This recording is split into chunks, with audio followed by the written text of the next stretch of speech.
Hello everyone. तो कैसे हैं आप सभी। और आज हम चर्चा करने वाले हैं अपनी दूसरी क्लास के बारे में, यानी कि UP triple S C PET की जो हम तैयारी कर रहे हैं उसमें हमारी ये दूसरी क्लास है।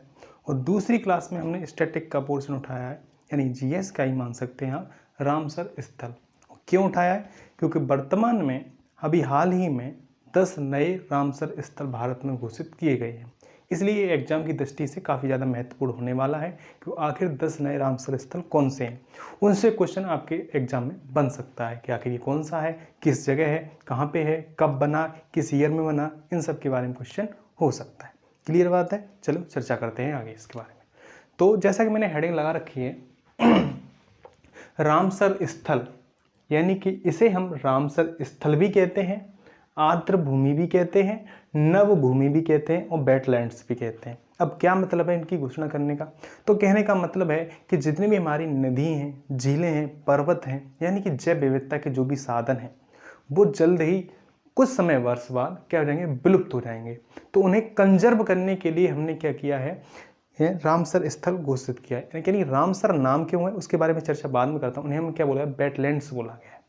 यानी कि जितनी भी हमारे जैव विविधता के स्रोत हैं, नदी, झील, पर्वत, यानी उनमें जितने भी संघन हैं, छोटे छोटे जीव जंतु पाए जाते हैं, वो जल्दी कुछ समय बाद क्या होने वाले, विलुप्त होने वाले हैं। इसलिए हम उनको घोषित कर दिया गया है। यानी उन्हें कंजर्व करने के लिए प्रत्येक देश उनको क्या करेगा, अपने प्रयास करेगा। क्लियर बात है? तो बात है 2 फरवरी 1971 की, यानी 2 फरवरी 1971 को ईरान का एक शहर रामसर, वहाँ पे क्या होता है, एक सम्मेलन होता है। उसमें ये बताया जाता है कि हम पृथ्वी पे, यानी कि हम पृथ्वी पे जितने भी जैव विविधता वाले सोर्स हैं, नदी, झील, पर्वत आदि जो भी हैं, उन्हें कंजर्व करने की कोशिश करेंगे। क्योंकि कुछ समय से क्या हो रहा है कि हमारे यहाँ कुछ रामसर स्थल, यानी कि आप कह सकते हो कुछ झीलें हैं जो विलुप्त होती चली जा रही हैं। आप देख रहे हो कि जम्मू कश्मीर में या भारत में कई भी ऐसी जगह हैं जहाँ पहले उनसे पानी बहुत आता था, अब बहुत कम आता है।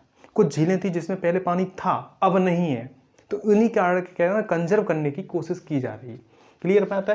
तो 2 फरवरी 1971 को क्या होता है, एक सम्मेलन होता है रामसर में, ईरान में। इसलिए उसको हम क्या बोलते हैं, रामसर स्थल या रामसर साइट्स बोलते हैं। तो आर्द्रभूमि आप समझ रहे होंगे, उन वेटलैंड्स को कंजर्व करने के लिए, इसलिए उनको क्या बोलते हैं, नभ भूमि बोलते हैं, आर्द्रभूमि बोलते हैं और वेटलैंड्स भी बोलते हैं। ठीक है, अब बात करते हैं।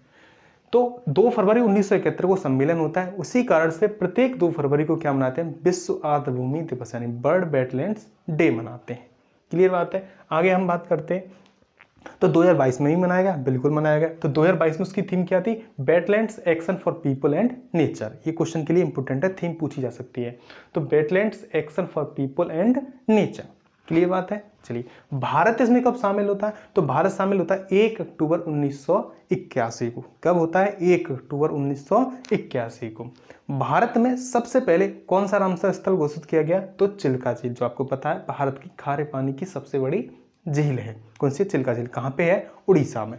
अब बात करते हैं अभी की। तो वर्तमान में भारत में कितने रामसर स्थल हैं? तो वर्तमान में कितने हैं भारत में, हम बात कर लेते हैं यहाँ पे। तो वर्तमान में कितने भाई, 64 हो गए हैं। अब कितने हो गए? 64 हो गए। अच्छा, 2022 में कितने घोषित किए गए? तो 2022 में पहले थे 47, पहले 2022 से पहले थे कितने, 47 थे। फिर भाई 2022 में पहले 2 की घोषणा की गई, ठीक है। फिर भाई 5 की घोषणा की गई, फिर अभी वर्तमान में 10। तो 2022 में कितने हो गए? 17। अभी क्वेश्चन बन सकता है कि 2022 में कितने रामसर स्थल घोषित किए गए? तो कितने किए गए भाई? 17 घोषित किए गए। क्लियर बात है? अब भारत में सबसे छोटा रामसर स्थल कौन सा है? रेणुका। कौन सा है? रेणुका झील। सबसे बड़ा कौन है? सुंदरबन, यानी आप सुंदरबन समझा होगा, जो पश्चिम बंगाल में, भारत में और बांग्लादेश में आता है। क्लियर है? सुंदरबन। अब वर्तमान में भारत में 10 नए रामसर स्थल घोषित किए गए हैं। वो कौन कौन से हैं उनके बारे में हम चर्चा कर लेते हैं। हमें पिछले के लिए इंपॉर्टेंट नहीं है क्योंकि वो इतने ज़्यादा इंपॉर्टेंट नहीं है। अब यूपी के लिए हम पढ़ रहे हैं, तो यूपी में कितने हैं? वर्तमान में 10 रामसर स्थल हैं। यूपी में कितने हैं? 10 रामसर स्थल हैं। क्लियर बात है? चलिए चर्चा कर लेते हैं। तो पहला कौन सा हमारा? कूथनकुलम पक्षी अभ्यारण्य। ये कहाँ पे है? तमिलनाडु में है। दूसरा कौन सा है हमारा? मन्नार की खाड़ी समुद्री बायोस्फीयर रिजर्व। ये भी कहाँ है? तमिलनाडु में है। तीसरा कौन सा है? बेम्बुनूर वेटलैंड्स। ये भी कहाँ है? तमिलनाडु में है। चौथा कौन सा है? बेलोड पक्षी अभ्यारण्य, तमिलनाडु, ये भी तमिलनाडु में है।